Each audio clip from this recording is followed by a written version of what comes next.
sobre a vida que Ele nos deu. Somos a voz da igreja, proclamando a mensagem da cruz e aguardando sua volta. Vivemos pra Jesus. Eu vou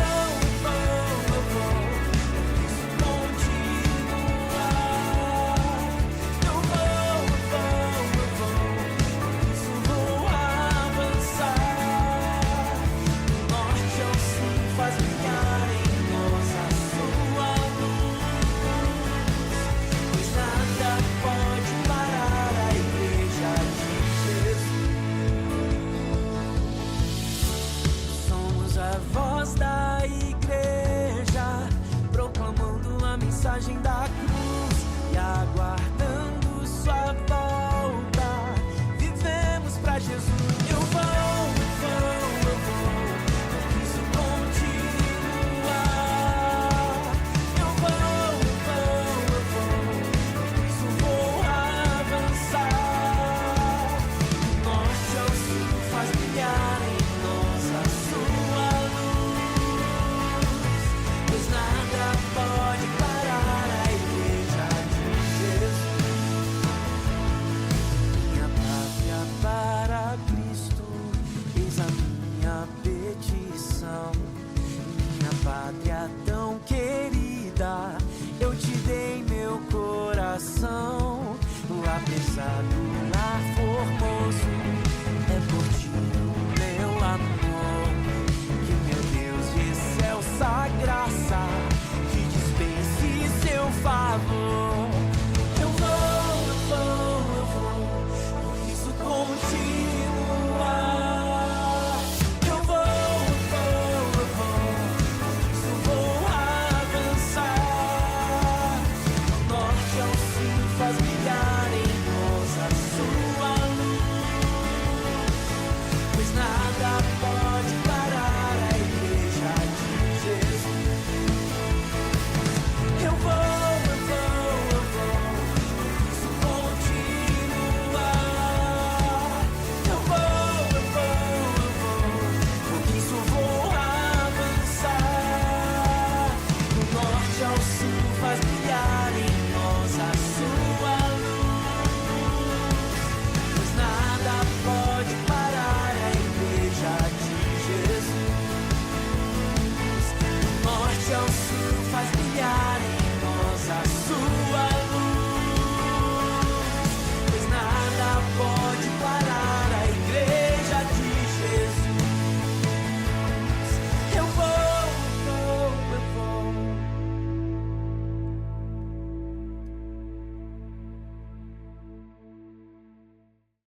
Queridos irmãos, saúde e paz. Se Deus permitiu, hoje é 1º de outubro, primeira quarta-feira do mês, primeiro dia do último trimestre. Estamos na reta final de 2025, mas ainda tem muita lenha para queimar nesses 3 meses que vem pela frente. E eu espero que aquilo que Deus colocou no seu coração ou aquilo que você planejou até o final desse ano possa se cumprir, que Deus possa revelar novos caminhos, novas diretrizes, para a gente fechar 31 de dezembro, se Deus assim nos permitir viver, com um ano positivo, de decisões importantes, de novas metas, enfim, tudo isso que nós sempre vamos programando na nossa caminhada. Vocês puderam aproveitar aí e louvar ao Senhor cantando a música oficial, né, da campanha de missões nacionais, Eu Vou, Eu Vou, Eu Vou. E sabemos, irmãos, que os desafios no Brasil continuam muito grandes. Eu vou ler um texto agora que se encontra no livro de Atos, no capítulo 18, versículos de 1 a 10, que diz assim: Depois disto partiu Paulo de Atenas e chegou a Corinto. E achando ali um certo judeu por nome Áquila, natural do Ponto, que havia pouco tinha vindo da Itália, e Priscila, sua esposa, pois Cláudio, que era imperador, tinha mandado que todos os judeus saíssem de Roma. Ajuntou-se com eles, e como era do mesmo ofício, ficou com eles e trabalhava pois tinha por ofício fazer tendas. E todos os sábados disputava na sinagoga e convencia a judeus e gregos. E quando Silas e Timóteo desceram da Macedônia, foi Paulo impulsionado no Espírito, testificando aos judeus que Jesus era o Cristo. Mas, resistindo e blasfemando eles, sacudiu as vestes e disse-lhes: o vosso sangue seja sobre a vossa cabeça. Estou limpo, e desde agora parto para os gentios. E saindo dali entrou em casa de um homem chamado Justo, que servia a Deus e cuja casa estava junto da sinagoga. E Crispo, principal da sinagoga, creu no Senhor com toda a sua casa. E muitos dos coríntios, ouvindo, creram e foram batizados. E disse o Senhor em visão à noite a Paulo: não temas, mas fala e não te cales, porque eu sou contigo. E ninguém lançará a mão de ti para te fazer mal, pois tenho muito povo nessa cidade. Meus irmãos, que coisa boa a gente poder ler a palavra do Senhor e perceber o mover de Deus em todo o tempo para que o Evangelho chegasse em todos os lugares. Então, nesse texto do livro de Atos, nós encontramos o apóstolo Paulo, o grande missionário que nós temos no Novo Testamento, um homem que não mediu esforços para que o Evangelho chegasse a todos os lugares possíveis naquela época. E 3 viagens missionárias, prisões, açoites, perseguições, fome, dores, todo tipo de abuso ele sofreu por amor a Cristo. O apostolado dele, o chamado dele foi para sofrer por Jesus. E quando a gente vê esses eventos, a gente vê o quanto Deus cuidava e protegia. Nós vamos perceber aqui que o apóstolo Paulo nunca se encostou em igreja nenhuma, até porque não tinha muitas igrejas naquela época ou estrutura financeira. Nós encontramos em alguns momentos a comunidade de fé organizada juntando recursos para enviar o missionário. Mas ele era um bivocacionado, que a gente fala hoje. Ele tinha o chamado como pastor, como missionário, mas também era fazedor de tendas. Ele era um empreendedor, ele era um autônomo, um homem que usava a sua capacidade para ter recursos e seguir na missão.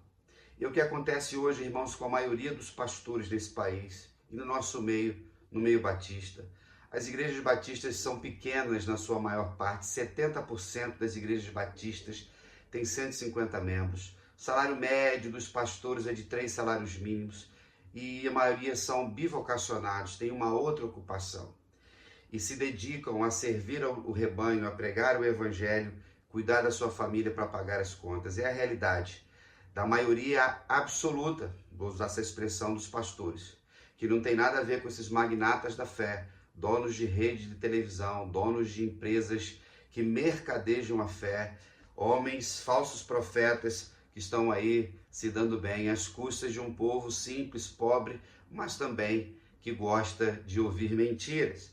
Mas quando nós olhamos para esse texto e vemos aqui o apóstolo Paulo, ele vai dizer que ele se encontra com Áquila e Priscila, e eles 3 começam a fazer esse trabalho muito importante ali.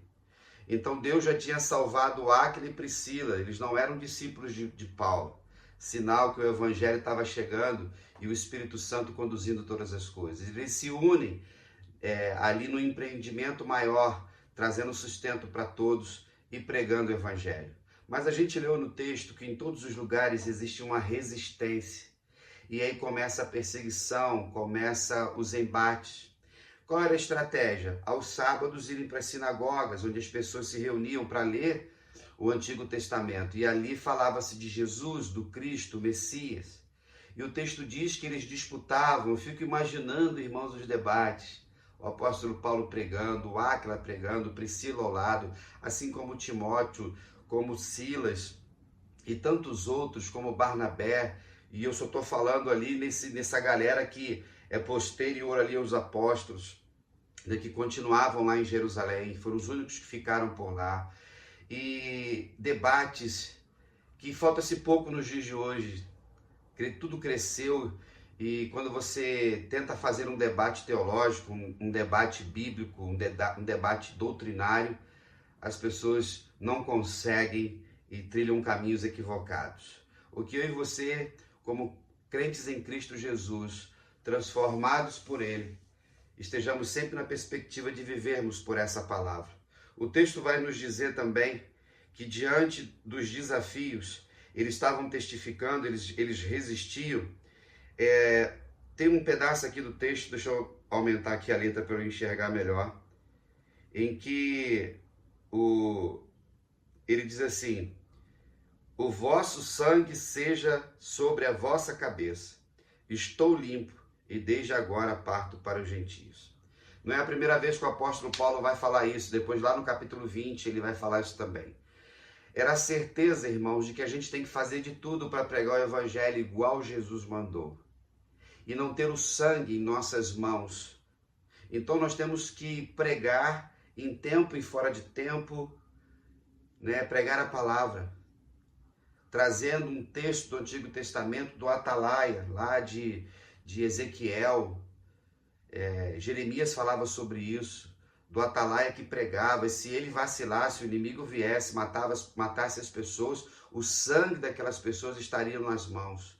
Nós, como cristãos, principalmente pastores e missionários que recebemos um dom, fomos vocacionados pelo Senhor, a gente tem que fazer de tudo, pregar todos os conselhos de Deus. E eu me dedico a isso, de não ficar criando subterfúgios ou jeitinho de pregar a verdade, mas fazendo igual a Bíblia faz, sem pudor, sem tabus, sem narrativas estranhas, mas falando do pecado, porque Jesus veio à terra, morreu na cruz para nos salvar do pecado. E muitas vezes nossas comunidades de fé estão ali com porões de pecados, pessoas vivendo fora da palavra do Senhor. Cabe ao profeta, ao pregador, ao missionário pregar, não importa o que vai sofrer. E ali Paulo vai e parte e vai seguindo a sua caminhada, encontra outro servo de Deus, o justo, depois prega para Crispo. Crispo, ele era o principal da sinagoga, ele era o chefe da sinagoga. E assim Deus preparou o coração de Crispo, pelo testemunho de Crispo, pela fé de Crispo. A sua família foi salva por Jesus, outros amigos, vizinhos. É assim que o evangelho é pregado. Você tem feito isso? Já foi comprovado em análise e pesquisas que a maior estratégia missionária de evangelização é o nosso testemunho relacional. A gente faz filmes, tem aí séries, a gente tem novelas, tem outras estratégias, até o rádio é muito bom, hoje a internet é uma ferramenta, mas ainda é o relacionamento. Você tem falado de Jesus para as pessoas têm visto Jesus em você, e ali eles criam e logo eram o quê? Batizados, imersos, imergidos, mergulhados nas águas. E disse o Senhor em visão a Paulo: não temos. Nós temos aqui uma manifestação poderosa do Senhor, uma teofania. No momento em que Deus se manifesta, Ele vem falar diretamente na nossa alma através de uma visão e de sonhos. E talvez Deus já tenha falado com você dessa forma misteriosa, lembrando sempre que pautado na palavra, mas precisava falar direto com Ele. Não temas. E nesse momento o Senhor fala com você: não temas. Não importa o que você esteja vivendo, viva em santidade, viva em retidão, viva fazendo a vontade do Senhor, mas fala e não te cales. Você anda calado e deixando de falar do amor de Jesus, você está deixando de vivenciar o Evangelho, está deixando de estender a sua mão. A misericórdia, a empatia, a compaixão, a verdade, a justiça são parte da nossa vida, do Evangelho e do Reino. E você não pode se calar, vença a timidez, tira da frente as barreiras, peça sabedoria ao Senhor, porque eu sou contigo, é a garantia de Deus. E ele estava ajudando Paulo a entender o seguinte: ninguém lançará a mão de ti para te fazer mal, pois tenho muito povo meu nessa cidade. Aleluia. O apóstolo Paulo sofreu muitas lutas, mas nesse momento o Senhor prepara ele e diz assim: fica aí, começa a pregar, fala, continua, tem gente em mim aí. Tanto aqueles que Deus já tinha salvado, quanto aqueles que ainda dormiam espiritualmente, e na palavra de Paulo, eles iriam ser renascidos, eles seriam regenerados. Então Deus está dizendo, prega porque tem gente minha aí. Lembre-se disso, sempre vai ter gente de Deus ao nosso lado. Sempre vai ter gente de Deus como instrumento da graça, que virão para nos socorrer, que estarão orando por nós, que estarão ligando para nós, mandando uma mensagem, abrindo portas, dando um abraço, enviando uma oferta. Eu não sei. Eu só sei que sempre tem povo de Deus em algum lugar.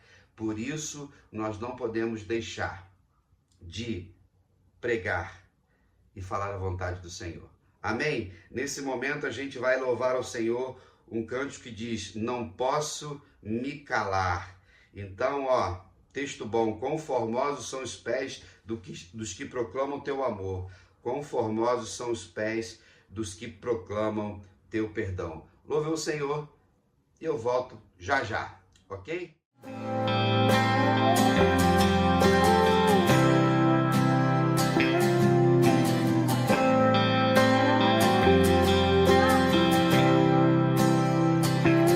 Que a justiça flua como um rio, que o amor seja a vestimenta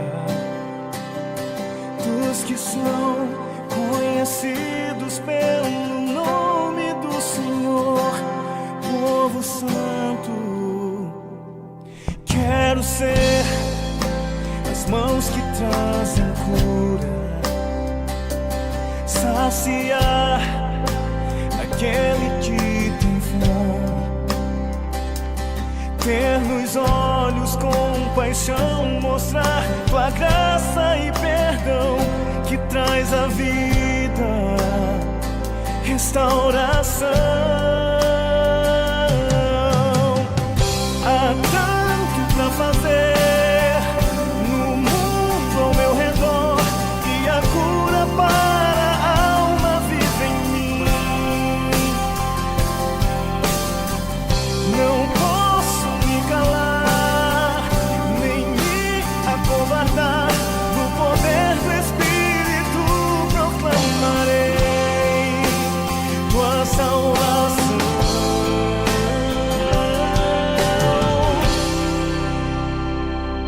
Leva-me aos que estão sedentos, eis-me aqui, usa-me em tuas mãos. És oleiro, eu o barro, pronto estou pra ser moldado. Eis-me aqui, usa-me.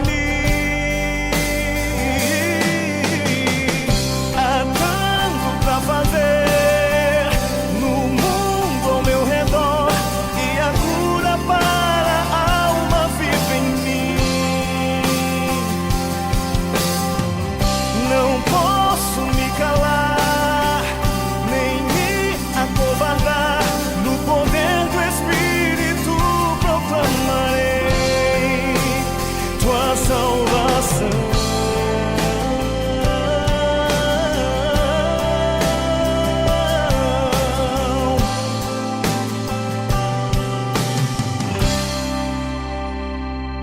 Quão formosos são os pés dos que proclamam teu amor. Quão formosos são os pés dos que proclamam teu perdão. Quão formosos são os pés dos que proclamam teu amor. Quão formosos são os pés dos que proclamam teu perdão.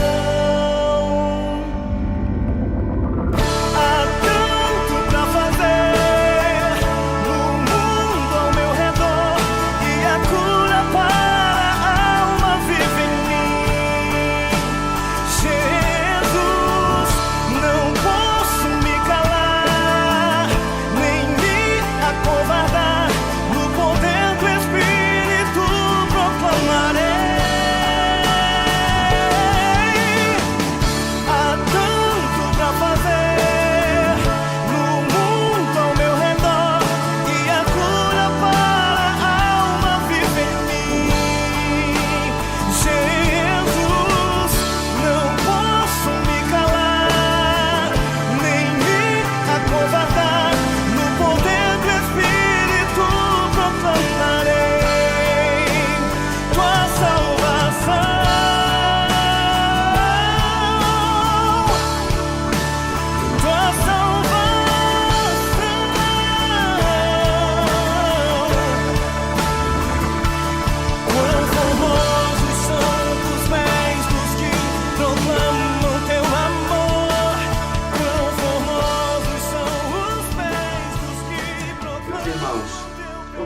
ao Senhor.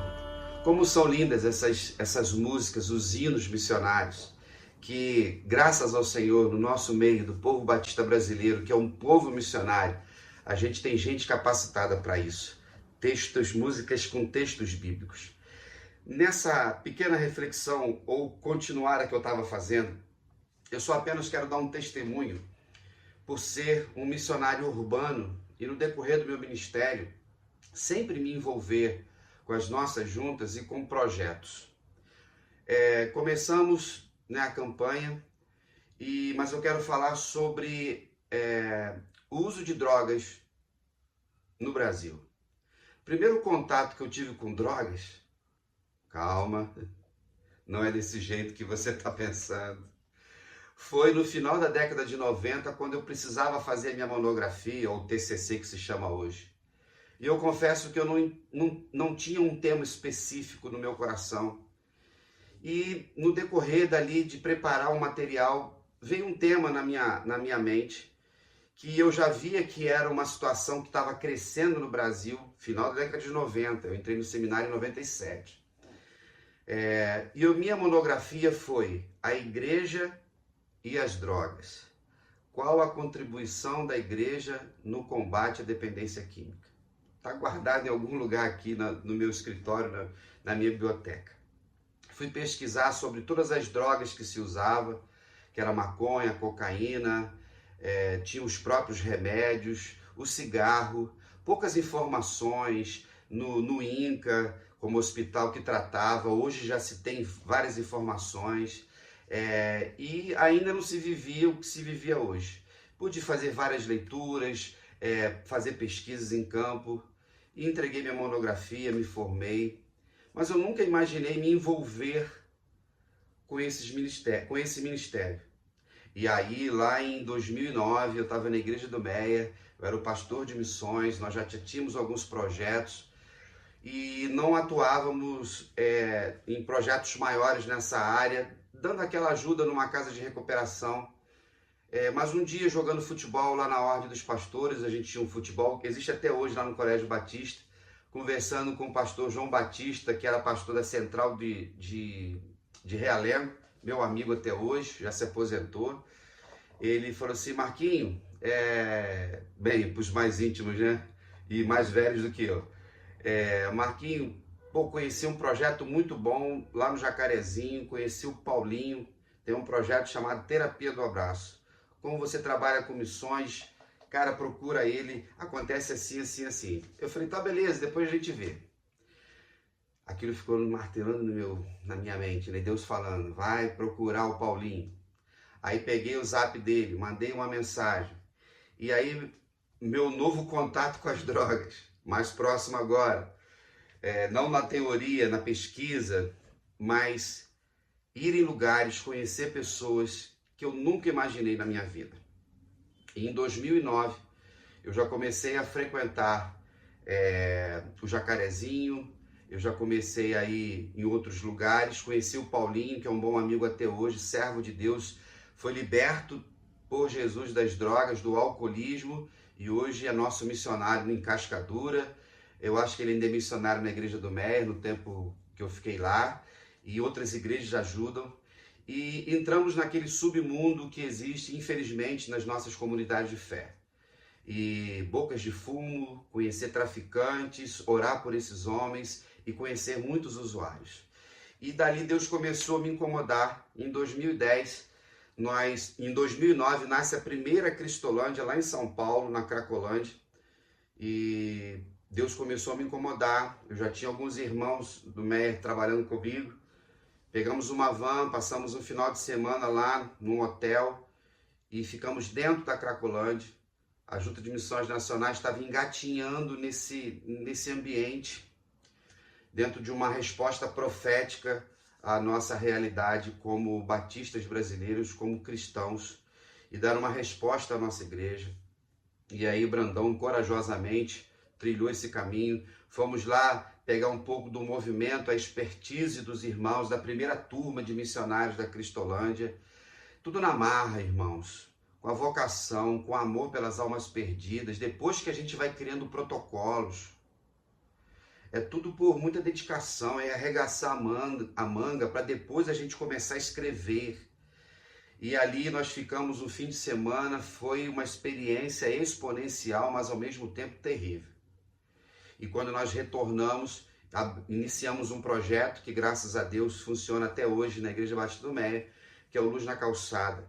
E ali, uma vez por mês, nós andávamos pelo nosso bairro, adjacentes, íamos para o Jacarezinho também, e outras favelas, Complexo do Lins, Bandeira 2, enfim, aprendendo na prática, muita batalha espiritual, gente sendo salva, internamos gente para tudo quanto é lugar, vimos a destruição das famílias, a violência nos lares, as pessoas morando nas ruas, e a droga, irmãos, a maconha, o crack, a cocaína, ela é uma fuga.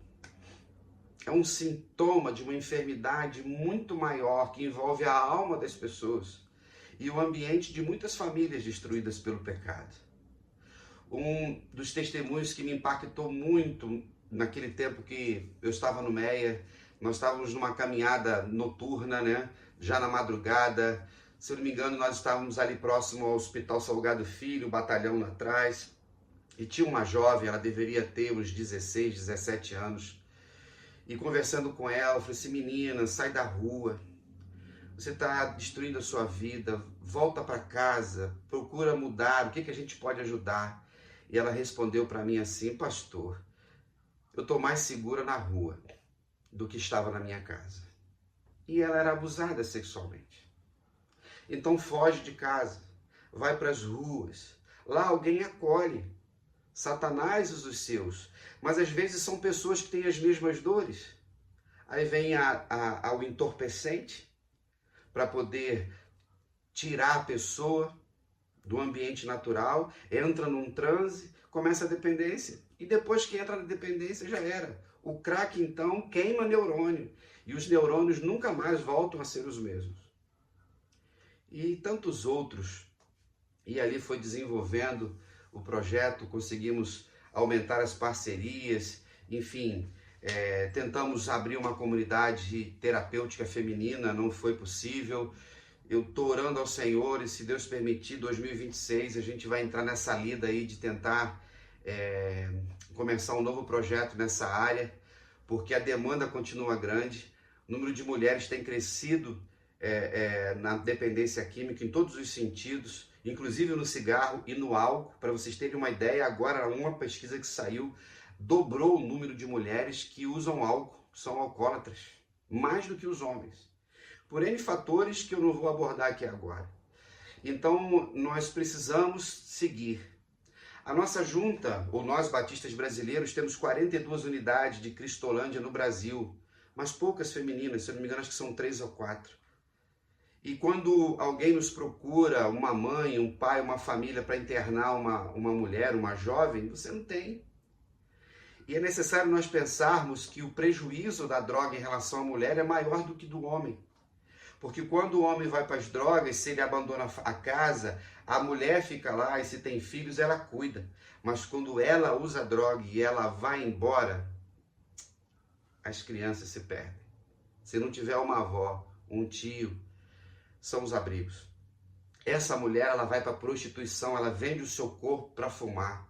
Doenças sexualmente transmissíveis, gravidez indesejada, aborto e um desdobramento terrível, diabólico. E essa é a estratégia de Satanás. Destruir, irmãos, a imagem e semelhança do Senhor, que é cada ser humano que caminha na terra. Diante dessa batalha espiritual que nós vivemos, precisamos entender que não é só ir levar um pão num dia específico na rua, um cobertor quando está frio para um morador de rua, ou fazer uma visita esporádica numa casa de recuperação. E eu conheci uns caras maravilhosos que as nossas agendas mudam e faz tempo que eu não os vejo. Mas eu aprendi com o Jorge da CRERP, lá de Itaboraí, completou 27 anos o projeto. Sabe como o Jorge foi para lá, um enfermeiro, quando o irmão dele começou a usar drogas, e ele entrou nesse ministério para salvar o irmão, aí começa a salvar mais um, mais outro, até lá. Está lá em Itaboraí até hoje. Conheci o Flávio do Amar e Servir. Que cara, gente boa, aprendi muito com ele. Não era casa de recuperação, era um projeto que pegava os egressos, aqueles que terminavam o tratamento, precisavam de ressocialização.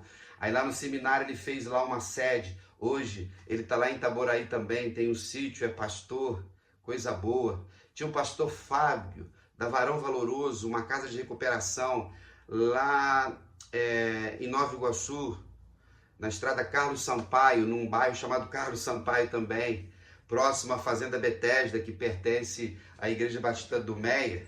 E uns caras, esse está há 20 anos, tem uns 15 dias, mais ou menos, 3 semanas, que Deus me levou lá para aquela estrada lá de novo, que fazia anos que eu não ia lá para aquele canto. Eu passei lá em frente, a casa de recuperação, não tinha um movimento, vi que eles melhoraram as estruturas, outras ainda precisam melhorar, e orei por eles ali no portão de carro, parei meu carro. Louvado seja Deus por esses homens. Irmãos, vocês não têm noção da batalha espiritual, como Satanás vem para destruir os projetos, para adoecer os missionários, para destruir casamento, para destruir os filhos. Então é necessário que nós entendamos que é batalha espiritual e demanda oração, jejum, comprometimento. E orar para esses que Deus levanta para a obra missionária. Não é fácil administrar uma Cristolândia, não é fácil treinar novos missionários. Tem que amar. Então, nas suas orações, não somente na campanha, ore, não somente oferte, participe. Agora, nossa igreja está semanalmente na Cristolândia de Madureira. Nosso seminarista está lá, o Pedro Repli, que já foi missionário da Junta de Missões Nacionais. Dedique um dia lá, quinta-feira. Ele fica lá na parte da manhã. Vai lá, visite lá. Tem outros lugares à nossa volta. E quando nós pensamos que é possível tirar algumas pessoas das drogas, nós não podemos deixar de lutar. Fazendo umas pesquisas aqui em algumas associações ou observatórios, irmãos, no Brasil, 12 milhões de pessoas numa pesquisa disseram que já usaram maconha e cocaína. O alcoolismo, 75% dos brasileiros já usaram álcool. 75%. Isso não significa que eles se tornem independentes, mas tem todo o ambiente. O cigarro são 45%. Hoje no Brasil, 20 milhões de brasileiros usam tabaco, que dá um prejuízo enorme lá no INCA, no Instituto Nacional de Câncer, com as cirurgias, com os tratamentos, com a morte precoce, as pensões, as aposentadorias e a perda desse homem, dessa mulher no mercado de trabalho. A droga mata precocemente as pessoas. Quando nós olhamos para o mundo, 315 milhões de pessoas já usaram ou usam drogas no mundo todo. O Brasil está entre os que mais usam também. Tem a Austrália, Nova Zelândia e os Estados Unidos. Essas drogas vêm como remédio para tentar tirar a dor. E quem paga o salário dos traficantes, de milicianos ou de qualquer outro tipo de grupo são os próprios usuários, o cidadão de bem. O desafio é enorme. Não é missão da igreja fazer isso, nunca foi. Mas a igreja sempre esteve presente nas brechas, aonde o Estado não está, onde a lei não vai. Aí vai a caridade, onde a justiça social também não chega. E tem vários fatores que entretecem a maldade de aprisionar pessoas. Eu não sei se você tem um parente na sua casa que já usou drogas, eu não sei se você conhece alguém, eu conheço muita gente, eu já vi gente sendo transformadas por esse Jesus. A média não é tão grande, de cada 10 que nós internamos, a gente consegue 2 restaurar, mas valeu a pena. Mas é um investimento caro, demanda dedicação e corre os riscos. Mas não existe maior risco que alguém tenha corrido por mim e por ti do que Jesus na cruz do Calvário. Então, nessa noite de quarta-feira, nesse dia que você está vendo, ore pelos ministérios nessa área de dependência química. Eu nunca bebi, eu nunca fumei, eu nunca usei droga. Eu cuidei dos meus filhos com muita dedicação para que, por causa da batalha espiritual, os meus filhos não fossem atacados por Satanás. E uma coisa que eu lembrei aqui agora, das muitas madrugadas que eu passei, né, trabalhando com esse pessoal, às vezes chegava em casa 4, 5 horas da manhã, já amanhecendo o dia, deixava todo mundo em casa da equipe, depois vinha para casa, eu chegava aqui em casa fedendo ao inferno. Todo tipo de cheiro que a gente via. Já tirava a roupa na área, já botava dentro da lavadora, ia correndo para o meu banheiro, pegava aquele banho quente, demorado, me lavava 2, 3 vezes, e depois eu vinha no quarto daqui da Milena, que é esse quarto agora que virou escritório, já que ela casou, colocava as mãos sobre a minha filha, ainda adolescente, e pedia ao Senhor misericórdia para que ela não fosse presa de Satanás. Ia no quarto do meio ali, onde o Gabriel está, já com 21 anos, mas era o mais novo, colocava as mãos sobre meu filho e pedia ao Senhor misericórdia, para que ele não fosse enredado por isso.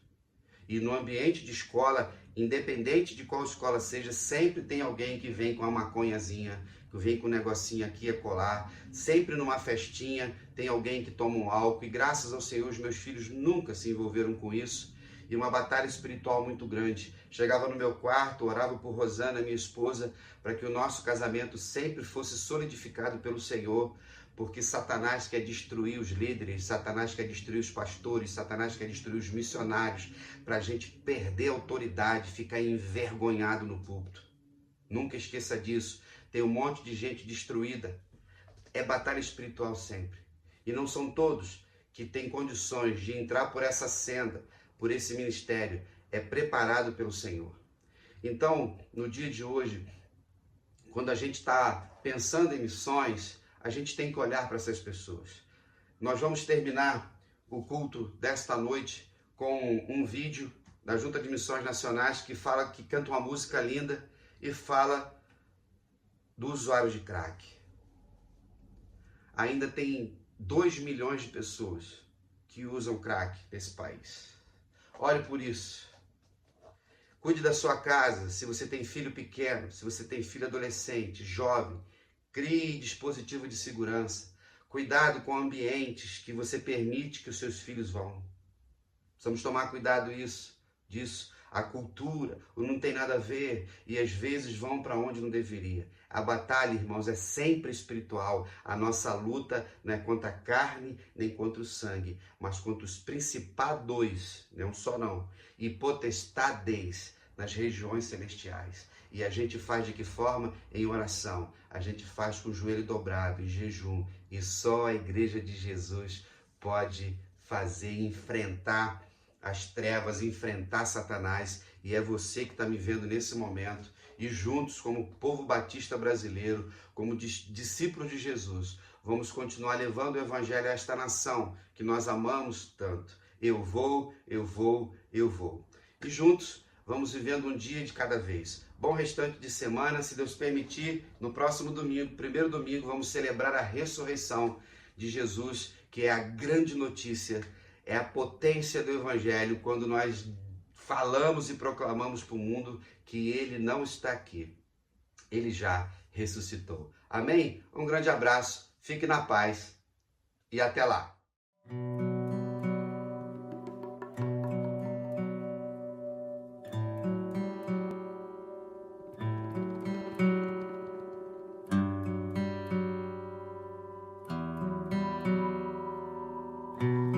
Será que eles têm fome? Um bom lugar para dormir? Será que quando cai a noite, vem a escuridão, eles estão seguros? Será que contra o frio eles têm proteção? Será que existe um ombro amigo para os consolar? Eu me preocupo se meus filhos estão bem, assim como você está, sentado em minha mesa, comendo com fartura, enquanto o resto da família encontra-se perdida. Será que ouves minha voz? Será que entendes minha dor? Encontre os meus filhos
preocupo se meus filhos estão bem, assim como você está.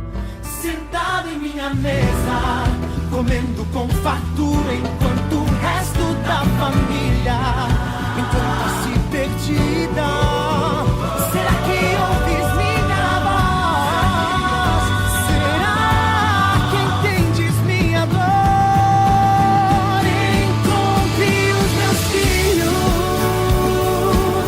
e estendam meu abraço. Carregue nas cidades meu olhar e eles me reconhecerão. Encontre os meus filhos, conta eles do meu grande amor. Ensine o caminho de voltar pra casa, o caminho de encontrar a paz. Onde estão os que dizem ser meus passos, meus abraços, meu olhar de compreensão? Onde estão os que se chamam de meu corpo? Será que